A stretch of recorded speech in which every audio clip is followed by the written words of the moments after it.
भीलवाड़ा में अवैध बजरी खनन को लेकर ग्रामीणों का गुस्सा फूट पड़ा है।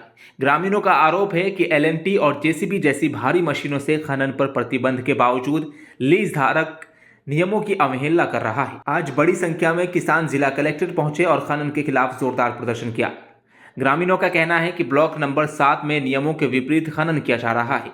जहां नियमानुसार केवल 0.5 मीटर तक खनन की अनुमति है, वहां 8 से 10 मीटर गहराई तक माइनिंग हो रही है। इससे नदी के बहाव क्षेत्र को नुकसान पहुंच रहा है और सरकार को रोजाना करोड़ों रुपए का राजस्व हानि हो रही है।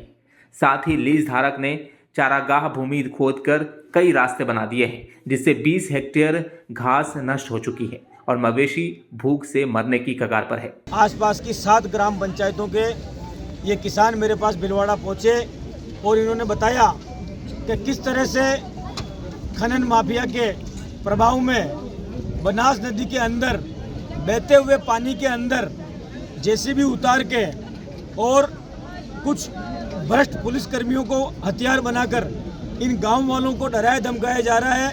गांव वालों ने सिर्फ एक मांग करी कि बनास हमारी माँ है, और जिस तरह से सोपुरा वाले किसानों ने ये कहा था कि हमारे यहाँ पर लीज नहीं चलनी चाहिए हमारी सहमति के बिना, क्योंकि नदी हमारी, ज़मीन हमारी, पानी हमारा, और हमारे खेत कूड़े अगर प्यासे हो जाएंगे तो हम लोग क्या खाएंगे, क्या पिएंगे।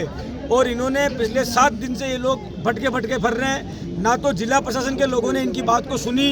अगर ये वहाँ नदी के आसपास जाते हैं तो कुछ जो बजरी का ठेकेदार है वो गंगानगर साइड के गुंडे लाकर हथियारबंद लोगों को वहाँ पर लाकर उसने पहरा वहाँ पर लगा रखा है। और गाँव वाले सिर्फ एक मांग कर रहे हैं कि भाई, जब हमारे पास 2012 का कोर्ट का आदेश है जिसके तहत बहते हुए पानी में, और एनजीटी का भी स्पष्ट निर्देश है कि नदी अगर बह रही हो तो उसके बहाव क्षेत्र को अवरुद्ध करके उसके अंदर किसी भी प्रकार की मशीनरी उतार कर ठेका खनन नहीं कर सकते हैं। ये कह रहे हैं कि आप लोगों को अगर लीज हुई है, आप मजदूरों के द्वारा उसको भर लो, हमें कोई तकलीफ नहीं है। अगर सरकार ने हमारी अपना पैसा वसूलने के लिए, पैसा कमाने के लिए हमारी बिना सहमति के हमारे यहाँ पर आपने लीज कर दी, कोई बात नहीं, आप लीज कर दी, आप अपनी लीज का काम कर लो, लेकिन जितने आपको रवन्ने दिए हैं उससे ज़्यादा बजरी आप नहीं निकाल सकते। और आप लोग जेसीबी एलएनटी का प्रयोग करके नदी के अंदर डंपर, आपको अभी वीडियो दिखाएंगे हम लोग, किस तरह बहते हुए नदी के अंदर बजरी डाल के डंपरों का पेड़ा बना के, डंपर उतार के, जेसीबी उतार के, एलएनटी उतार के ये लोग अवैध खनन कर रहे हैं। एक रवन्ने के ऊपर 5-5, 10-10 गाड़ियाँ निकालने का काम कर रहे हैं। उसके खिलाफ सीमा ज्ञान और पत्रगटी किए बिना वहाँ पर लीज चालू कर दी। आप लीज से इसका मुआयना करो, मौके पर हथियारबंद लोग वहाँ पर घूम रहे हैं और दूसरी लीज से बजरी भर के इस लीज के रवन्ने, 7 नंबर लीज के रवन्ने काट के वहाँ पर अवैध खनन कर रहे हैं। उसके खिलाफ आज हम लोग जिला प्रशासन को चेतावनी देने के लिए आए हैं। मैं वहाँ पर 25 से 30 हज़ार किसान इकट्ठे करके, अगर हमारे को कार्रवाई नहीं होती है तो अभी हम इनसे बात कर लेंगे और हम लोग यहाँ नहीं आएंगे। अब हम लोग नदी में जाकर बैठेंगे, नदी के किनारे बैठेंगे और फिर सरकार भी वहाँ पर आ जाएगी, प्रशासन भी वहाँ पर आ जाएगा। बनास हमारी जीवनदायिनी रेखा है और जीवनदायिनी रेखा के अंदर मशीन उतार कर, जब कोर्ट का आदेश है, पूरा गांव कोर्ट के अंदर गए, ये 7 पंचायतों के लोग, इन्होंने कोर्ट में रिट लगाई और इनकी रिट लगाने के बाद में इनको कोर्ट से ये आदेश मिला। 2012 का आदेश भी है, एनजीटी का आदेश भी है, और उसके बावजूद जो अब्दुल रहमान प्रकरण है उसके अंदर भी ये कहा हुआ है कि भाई नदी के बहाव से तो अवरुद्ध नहीं कर सकते। तो पानी को अवरुद्ध करके जो ये खनन किया जा रहा है, इसके विरोध में हम लोग कलेक्टर से मिलने आए हैं। ये गांव वाले मेरे पास आए भीलवाड़ा, अभी इन्होंने मुझे कहा कि आप हमारे साथ चलो, और मैंने इनको विश्वास दिलाया है कि इस लड़ाई के अंदर ये अकेले नहीं है। धीरज गुजर पूरी ताकत से इनके साथ उतरेगा और इनको न्याय दिलाएगा। धीरज जी, केवल ये नदी अकोला साइड भी मशीनें लगा के रहे हैं, पूरे जिले में ऐसा हो रहा है? नहीं, अभी पूरे जिले में हो रहा होगा। मेरी जो जानकारी में है कि जो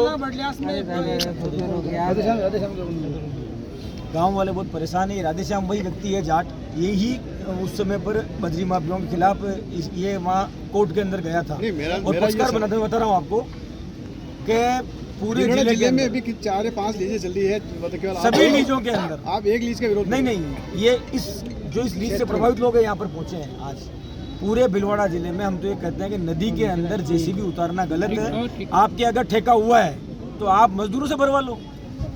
आपके ठेके में आपको ये किसने कह दिया कि आप जेसीबी उतार के नदी के अंदर डंपर ले जाके आप उससे भर सकते हो? हम जहाँ के लोग मेरे पास आएंगे उनके साथ खड़ा होऊंगा, उनकी लड़ाई को। मुहिम चालू हुई है, ये मुहिम आज चालू हुई है और इसके अंदर जो लोगों की मांग है, ये यहाँ पर प्रभावित लोग यहाँ पर आए हैं। आप वहाँ अपनी तरफ से पत्रकार बंधुओं को कहूँगा कि आप लोगों से मेरा आग्रह है कि आप एक बार जाकर वहाँ के हालात देखिए कि किस कदर ग्राम वालों को भयभीत कर रखा है कि महिलाएं अपने माथे के ऊपर कहते 144 लगी हुई है, ये धमकाते हैं इनको। ये जो तमाम मुद्दे हैं, इन मुद्दों के ऊपर हम कलेक्टर से बात करेंगे। आज इनको हम ज्ञापन दे रहे हैं। त्योहार का सीजन है, शहर की शांति को भंग नहीं करना चाहते हैं, लेकिन अगर किसान का पसीना उस नदी के अंदर गिरेगा तो किसान अपना खून भी उस नदी के अंदर बहा देगा। उस सफ़ेद खून पानी को हम लोग अपने खून से लाल कर देंगे, लेकिन लोगों की मर्जी के बिना। ये कोई हमारी मांग नहीं है, ये इन 7 ग्राम पंचायतों के लोगों की मांग है। सोपुरा के लोगों ने विरोध किया, सोपुरा में आज भी लीज बंद है। भीलवाड़ा में बनास नदी के साथ चल रहे इस अवैध खनन का मामला अब सामाजिक और पर्यावरणीय संकट का रूप ले चुका है और ग्रामीणों का प्रदर्शन इसके खिलाफ चेतावनी के तौर पर देखा जा रहा है। Bureau report, dynamite news, Bhilwara.